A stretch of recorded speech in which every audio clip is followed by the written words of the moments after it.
Use this tutorial to make a strawberry drawstring pouch that you can use as a goodie bag. You can make this using leftover scraps and remnants of fabric as long as you have some red and some green. Download the free pattern using the link in the description below. To start with, you want to sew the strawberry pouch front and back together with right sides together. Then you want to turn your pouch to the right side.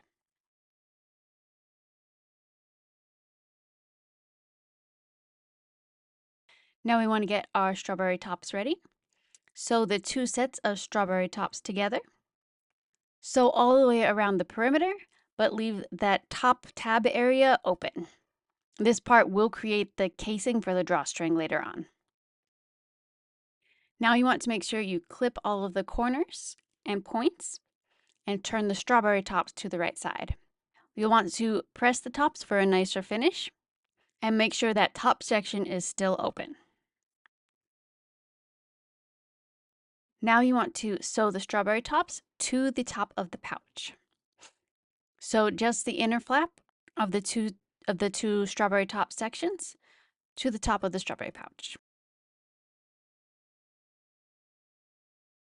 Now you want to fold over the other side of the strawberry top and stitch right along the edge. You can ditch stitch or edge stitch depending on what you're more comfortable with.